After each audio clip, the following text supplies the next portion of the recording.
I'd like to bring into the conversation now to discuss more on these developments. Timothy Law Ranger, he is an LA trial attorney, Marine Corps vet, and also a pilot. Timothy, I want to thank you for joining us here at Live Now from Fox. I'd like you to start by just telling our viewers who may not be fully aware of what this Osprey is used for, just what it's intended to do during military operations. Sure. Thank you so much for having me, and also for putting, a light on this very important news story. The Osprey aircraft is a workhorse of the military. It's operated by the Marine Corps, the Air Force, and the Navy, and it is a very unique aircraft because it is able to take off like a helicopter and then fly like an airplane. It has fulfilled the role in the Marine Corps of the CH-46, which is a two-rotor helicopter. It has taken its place, and it's really an important piece of military equipment for completing the mission that the military has.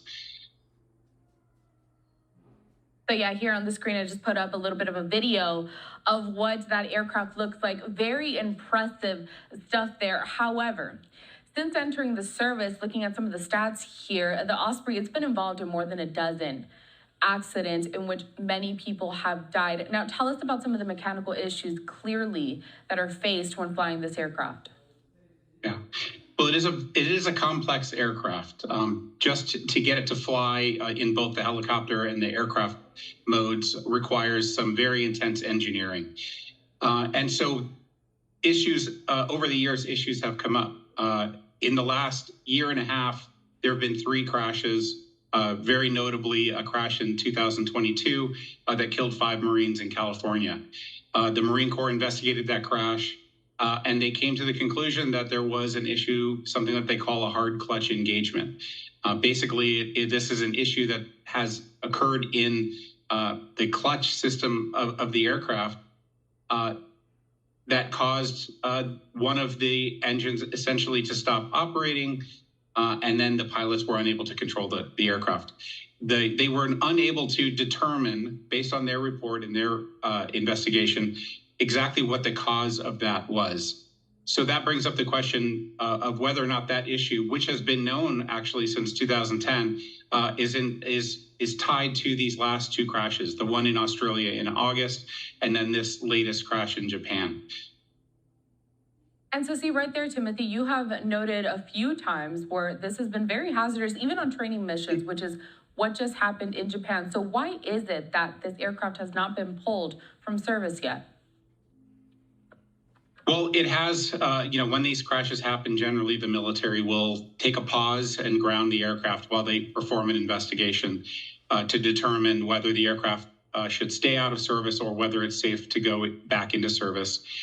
Unfortunately, even those pauses haven't been enough for the Marine Corps, specifically considering the 2022 crash, to determine why that occurred. What was the root cause of the mechanical failure? It's an important question to ask. Why is it that they don't just hit pause and keep people safe and out of the aircraft until they make it as safe as possible?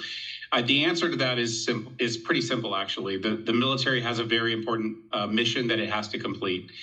And unfortunately, the decisions have been made that the mission is more important right now than it is to find the cause. Hopefully, what they're doing is they're doing a very detailed analysis, benefit, to risk, and they're not putting people at risk unnecessarily.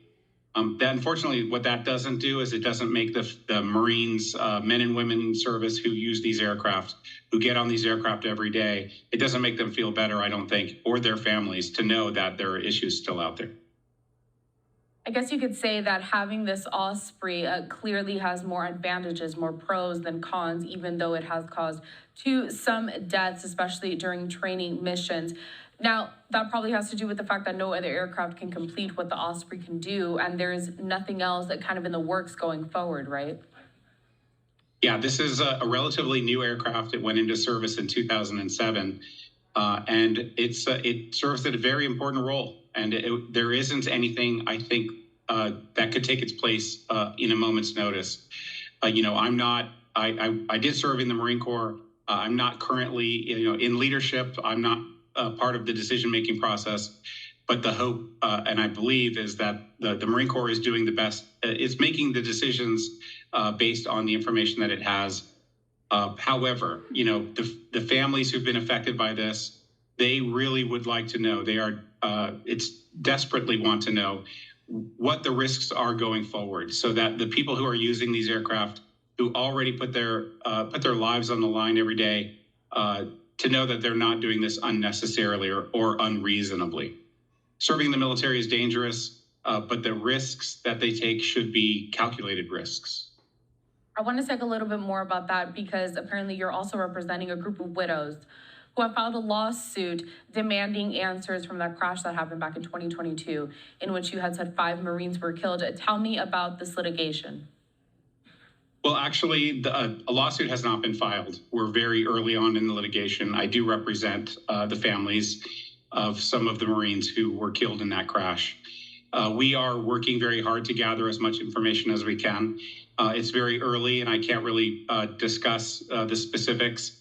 But what I'm trying to get for them are answers. What I'm trying to get for them is assurances that everything is being done to determine what the cause of the crash is, and then make sure that changes are made so that their friends and family who are still in uniform are not taking unnecessary risks.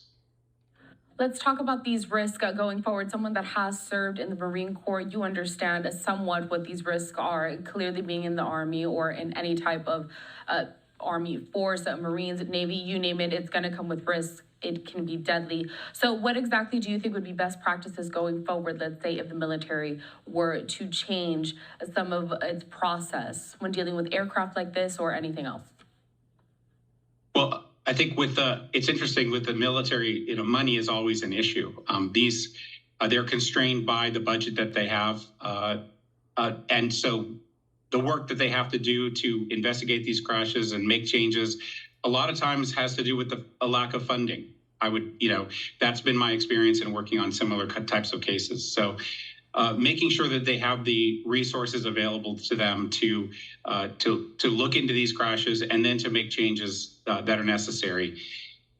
Taking aircraft out of service, not using equipment that is unsafe, that is very important. Making sure that they have all of the pilots and the crew members and the people who are going to be using these aircraft, make sure that they have all the appropriate training that they need. We've seen in the past, there was a sinking of a marine amphibious vehicle. That the issues there were many, but a lot of it had to do with an inability or a failure to train the Marines in how to escape a sinking vehicle. Hopefully, the Marine Corps and the other branches of the service are doing everything they can to make sure that their personnel are properly trained. Timothy Laringer, a trial attorney based in Los Angeles, but also Marine Corps veteran, a pilot, and also you had been spending years as an aircraft mechanic. We really appreciate you coming on to Live Now from Fox and giving us your insight on this a very pressing story right now, because again, it is military operations, there are risks, but just a devastating outcome for everyone involved. Thank you so much for having me.